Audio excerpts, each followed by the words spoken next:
نبی آتے رہے، آخر میں نبیوں کے امام آئے، وہ دنیا میں خدا کا آخری لے کر پیام آئے، جھکانے آئے بندوں کی جبیں اللہ کے در پر، سکھانے آدمی کو آدمی کا احترام آئے۔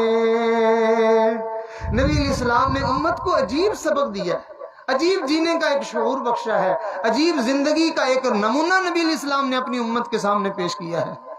دیکھیے، پہلے زمانے کے انبیاء سے جب ان کی نبوت کے بارے میں پوچھا گیا نا کہ تمہاری نبوت کی نشانی کیا ہے، دلیل کیا ہے، تو انہوں نے اپنے اپنے معجزات پیش کیے۔ کسی نے پتھر سے جو ہے وہ اونٹنی کو نکال کے پیش کر دیا، کسی نے جو ہے وہ دریا کے اندر راستے بنا کے دکھائے، اور کسی نے جو ہے وہ لاٹھی کو ڈال کے اژدہا بنایا، اور کسی نے لوہے کو اپنے ہاتھ سے یوں جو ہے وہ ایسے موڑ کے دکھایا جیسے موم کو موڑا جاتا ہے۔ مختلف قسم کے کارنامے اور کرشمے انبیاء نے اپنی اپنی امتوں کو دکھائے، لیکن میرے اور آپ کے آقا جناب محمد الرسول اللہ صلی اللہ علیہ وسلم سے جب لوگوں نے پوچھا کہ آپ کی نبوت کی نشانی کیا ہے، دلیل کیا ہے کہ آپ نبی ہیں، اللہ کے نبی نے عجیب بات ارشاد فرمائی۔ ارشاد فرمایا، لَقَدْ لَبِثْتُ فِيكُمْ عُمُرًا مِّن قَبْلِهِ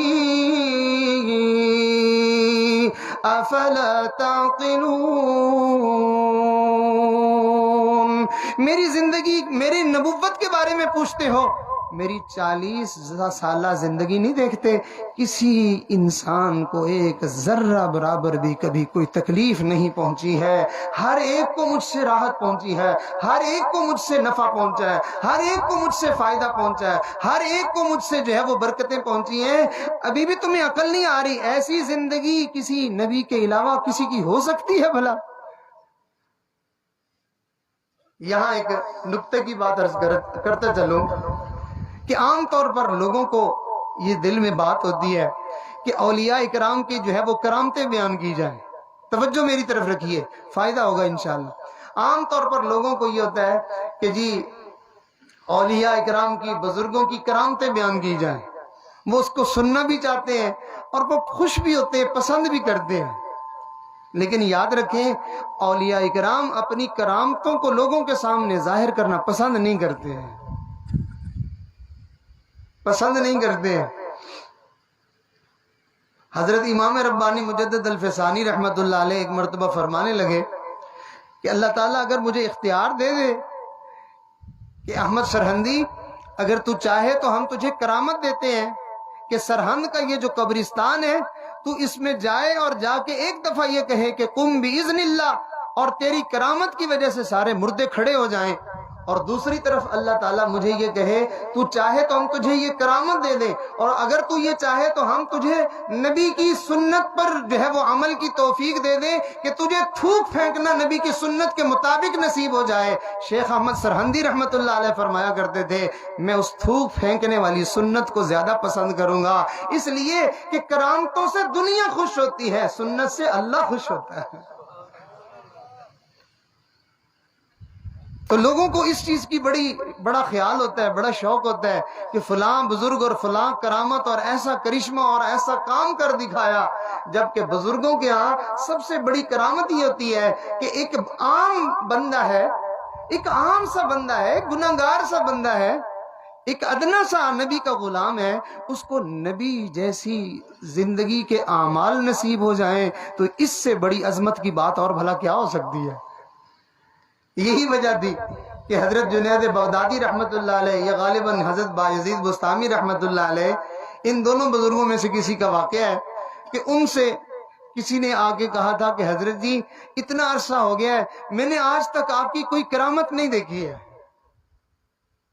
فرمایا اچھا تم نے میری کوئی کرامت نہیں دیکھی؟ جی حضرت میں نے کبھی کوئی کرامت آپ کی نہیں دیکھی، آپ تو عام انسانوں کی طرح جیسے لوگ سوتے ہیں ویسے آپ بھی سوتے ہیں، جیسے ان کو بھوک پیاس لگتی ہے کھاتے پیتے ہیں، بیوی بچوں کے ساتھ زندگی گزارتے ہیں، اپنے خاندان میں معاشرے میں رہن سہن، مجھے عام لوگوں میں اور آپ میں کوئی خاص فرق تو نظر نہیں آیا۔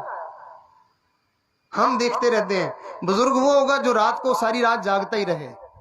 بزرگ وہ ہوگا جو ہمیشہ بھوکا پیاسا رہے. بزرگ وہ ہوگا جو ہے وہ غم کے موقع پہ بھی ہم جو ہے وہ ہنس رہا ہوگا. ہمیں بزرگوں کی یہ کرامت نظر آتی ہے, بڑے حیران ہو کے ہم کہتے ہیں جی ایک بزرگ تھے, ان کے بیٹے فوت ہو گئے, تو ان کو جب خبر ملی کہ ان کے بیٹے فوت ہو گئے تو وہ ہنسنے لگ گئے. ہم کہتے ہیں بھائی کمال ہو گئی, اتنا بڑا ولی اللہ کہ بیٹا فوت ہوا تو اس کو جو ہے وہ غم کی خبر پہنچی تو وہ غمگین ہونے کی بجائے ہنسنے لگ گیا. ہم سمجھتے ہیں بڑا ولی اللہ ہے, جبکہ حقیقت یہ ہے یہ اتنی بڑی بات نہیں ہے, بلکہ بیٹے کے مرنے کی خبر پر رونا یہ بڑی بات ہے. کیوں؟ یہ کیوں بڑی بات ہے؟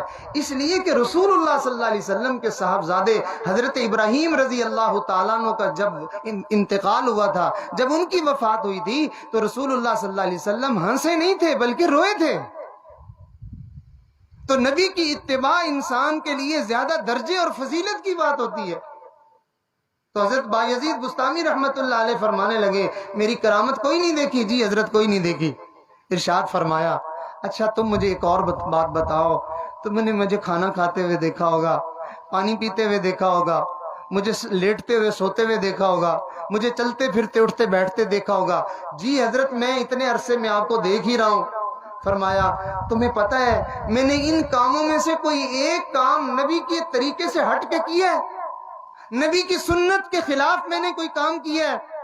تھوڑی دیر اس نے سوچا, کہنے لگا نہیں حضرت کوئی کام سنت کے خلاف تو میں نے نہیں دیکھا. تو فرمانے لگے ارے نادان, ایک امتی نبی جیسی زندگی گزارے, اس سے بڑی کرامت اور کیا ہو سکتی ہے؟ کہ ایک امتی نبی جیسی زندگی گزار رہا ہے, اور اس زندگی وہ زندگی ہے کہ جس کے بارے میں ایک زندگی جس کو دیکھ کے لوگ خوش ہوتے ہیں, ایک زندگی جس کو دیکھ کے لوگ تعریفیں کرتے ہیں, لوگ واہ واہ کرتے ہیں, اور ایک زندگی وہ ہے جسے دیکھ کے کائنات کا خالق اور مالک خوش ہوتا ہے. اور نہ صرف یہ کہ خوش ہوتا ہے بلکہ فرمایا جو میرے محبوب کی سنت والی زندگی اختیار کرے گا میں رب العالمین اس بندے سے محبت کرتا ہوں. قل إن كنتم تحبون الله فاتبعوني يحببكم الله ويغفر لكم ذنوبكم والله غفور رحيم. میرے نبی جی آپ اعلان کر دیں لوگوں کو کہ اگر تم میری تابع داری کرو گے, میری زندگی جیسی زندگی اپنانے کی تم بھی کوشش کرو گے, تو میں پروردگار تمہیں اپنا محبوب بنا لوں گا, تمہاری لغزشیں معاف کر دوں گا, اور میں تمہیں اپنی رحمتیں عطا کروں گا.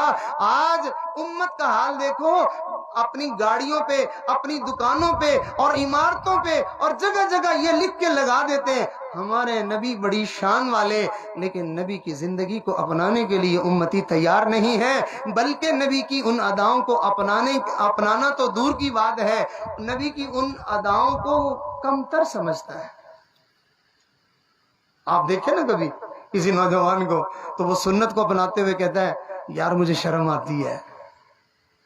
ارے کسی نعوذ باللہ ثم نعوذ باللہ لاکھ بار ہم اللہ کی پناہ مانگ کے یہ بات کرتے ہیں کہ کسی چوڑے چمبار, کسی گندے آدمی کی شکل و شباہت, اس کی صورت سیرت اختیار کرنے کا ہمیں کہا جاتا, ہم یہ کہتے اچھے لگتے تھے کہ اس کمینے جیسی زندگی گزارتے ہو. مجھے حیا آتی ہے, دو جہاں کے سردار, اللہ کے محبوب, آمنہ کے لال, تاجدار مدینہ, جس کے چہرے کی قسمیں پروردگار کھاتا ہے, آج امتی اس نبی کے بارے میں یہ کہتا ہے کہ مجھے نبی کی سنت کو زندہ کرتے ہوئے اپناتے ہوئے شرم آتی ہے.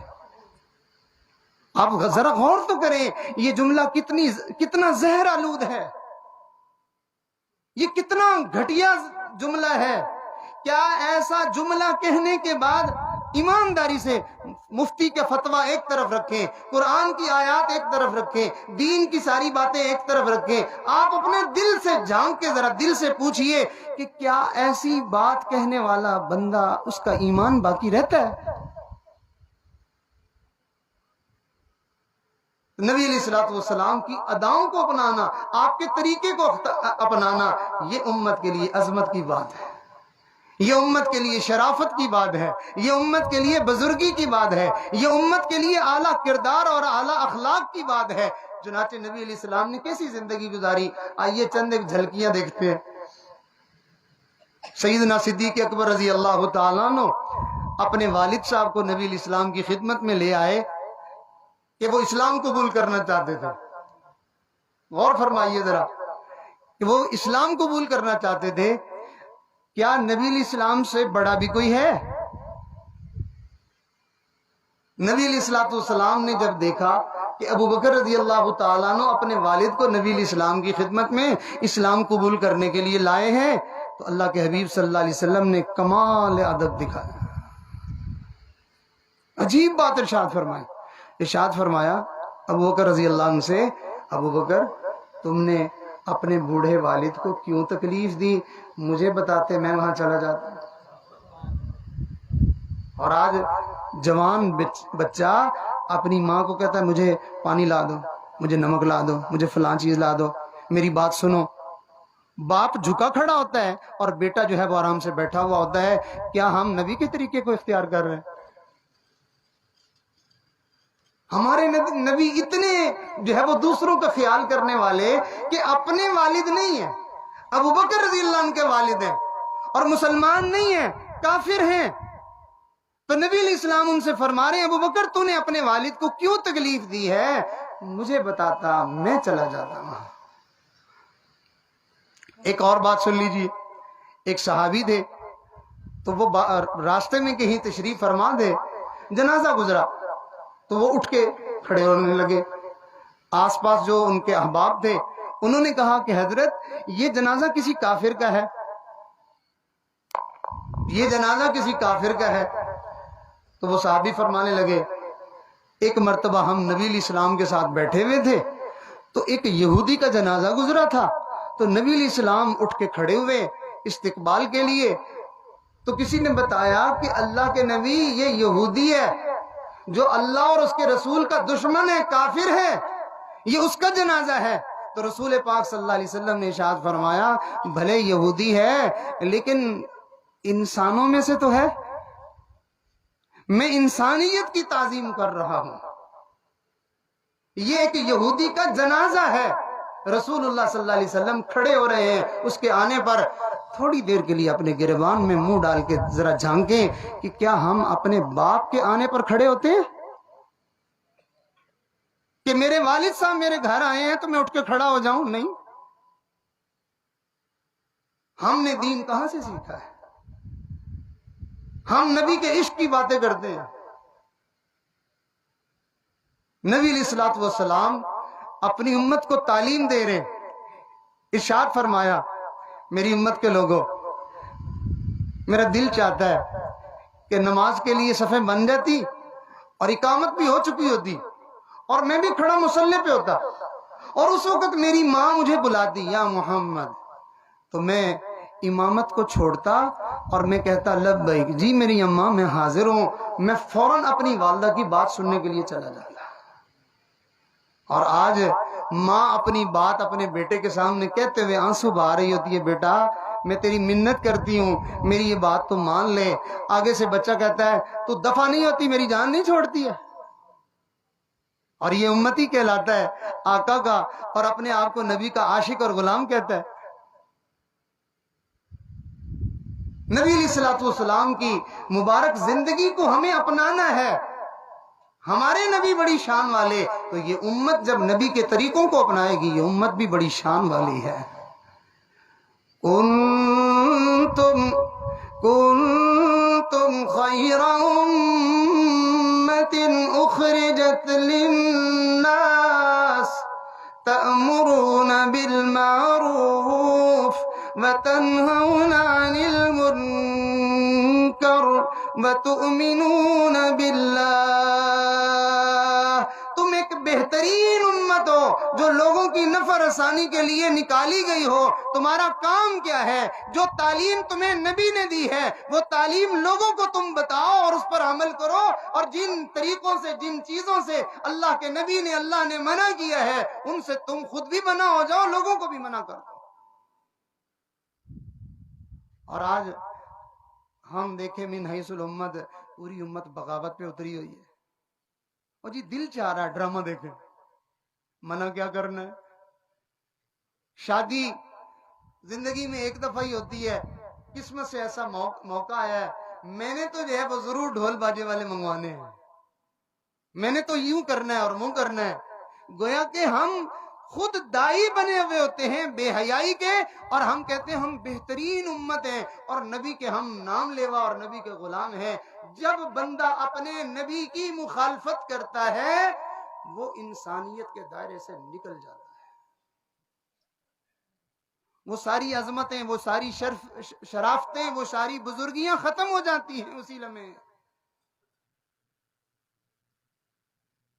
اللہ رب العزت نے بڑا احسان کیا ہے، اللہ نے ایک ایسا نبی دیا ہے جس نے زندگی گزار کے پوری انسانیت کو ایسا زندگی گزارنے کا درس دیا ہے کہ اگر نبی علیہ السلام زندگی نہ گزار دے کسی انسان کو ایسی زندگی کا کچھ خبر تک نہیں تھی۔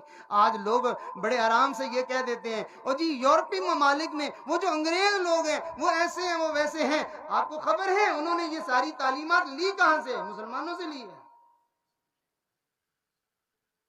ان کے پاس مثالیں پیش کرنے کے لیے صحابہ کرام سے بڑھ کر کوئی بندہ نہیں ہے۔ وہ دلیلیں پیش کریں گے، وہ مثالیں پیش کریں گے، وہ کسی کو آئیڈیل اور نمونے کے طور پر لا کے پیش کریں گے تو وہ میرے نبی کی جماعت اور نبی کے شاگردوں کو پیش کریں گے کہ دیکھو ان کی زندگی کیسی ہے۔ آپ ہندوؤں کو بیان کرتے ہوئے دیکھیں گے، آپ سکھوں کو بیان کرتے ہوئے دیکھیں گے، آپ یہودیوں کو یہ بات کہتے ہوئے دیکھیں گے کہ وہ نبی علیہ السلام کی اور صحابہ کرام کی عظمتوں کو بیان کر رہے ہوتے ہیں کہ وہ کیسے مسلمان تھے اور کیسے اچھے انسان تھے۔ صحابہ کرام نے اگر نبی علیہ السلام نے جو ہے وہ حیا کا درس دیا ہے تو نبی علیہ السلام خود تو باحیا تھے ہی سے ہی، آگے صحابہ نے پھر باحیا بن کے جو ہے وہ دکھانے کے اندر کمال کر دیا ہے۔ آج ہم بھی نبی علیہ السلام کے امتی ہیں، جو نبی علیہ السلام نے فرامین اپنے صحابہ سے فرمائے تھے وہ امت کے پاس آج بھی وہ فرامین موجود ہیں، لیکن ہم ان کو نظر انداز کر کے ہم بے حیائی کو پسند کرنے والے لوگ ہیں۔ مخلوط ماحول میں جانے کو ہر بندے کا جی چاہتا ہے سوائے اللہ کے چند بندوں کے کہ جن کو اللہ تعالیٰ نے اپنی اور اپنے نبی کی محبت دے دی ہو، دین کی محبت دے دی ہو، اللہ والوں کی صحبت ان کو میسر آ گئی ہو تو وہ دل سے کراہت کرتا ہے، اس کا معاملہ الگ ہو جاتا ہے۔ جس کے اندر ایمان اتر جائے اس کے اندر سے یہ گندگیوں کی چاہتیں ختم ہو جاتی ہیں۔ ایک وکیل صاحب مجھے ملے، ٹوبا کے رہنے والے تھے، مجھے کہنے لگے کہ میں، آپ کو پتہ ہی ہے وکیلوں کی زندگی کیسی ہوتی ہے، پھر خود ہی کہنے لگے، اپنے بارے میں شعر پڑھا، کہنے لگے پیدا ہوا وکیل تو کہا شیطان نے لو ہم بھی صاحب اولاد ہو گئے۔ اپنے بارے میں خود کہا انہوں نے۔ پھر مجھے کہنے لگے کہ میں جب تک دین والوں کے پاس نہیں گیا تھا، جب تک میں اللہ والوں کے پاس نہیں گیا تھا تو میں باتیں کیا کرتا تھا، میں کہتا تھا مولوی ایسے ہوتے ہیں۔ اللہ نے میرا نصیب اچھا کیا، میں اللہ والوں کے پاس گیا، میں ایک پرلے درجے کا بے شرم قسم کا آدمی تھا اور اللہ والوں کی صحبت کی وجہ سے کہنے لگے اب میری حالت یہ ہے کہ میں نے وکالت تو چھوڑ دی تھی پہلے ہی، اللہ والوں کے پاس جاتے ہی سب سے پہلا کام ہی میں نے یہ کیا تھا کہ وکالت چھوڑ دی تھی کہ یہ وکالت نہیں ہے، یہ تو سراسر لعنت ہی لعنت ہے۔ اب میری دکان جو ہے وہ فرنیچر کی ہے تو میں آپ کو اپنے دل کی بات بتا رہا ہوں کہ میرے پاس جو ہے وہ فرنیچر دیکھنے کے لیے بعض مرتبہ خواتین آتی ہیں، کہنے لگا اللہ کو گواہ بنا کے کہتا ہوں قیامت کے دن میں جو ہے وہ اللہ کے سامنے پیش ہونا ہے، یہ بات آپ کو سچی کہہ رہا ہوں، گویا کہ اس سے بڑی بات میں اور کیا کہوں۔ کہنے لگا میرے دکان میں خواتین آتی ہیں، انہوں نے اگر خوشبو لگائی ہوئی ہوتی ہے، وہ خوشبو والی سانس اگر میرے اندر چلی جائے تو مجھے قے آ جاتی ہے۔ یہ نبی کی تعلیم 1400 سال کے بعد ایک وکیل اپناتا ہے، اس کا ایمان اور اس کا حیا اور اس کی غیرت اتنی جاگ جاتی ہے۔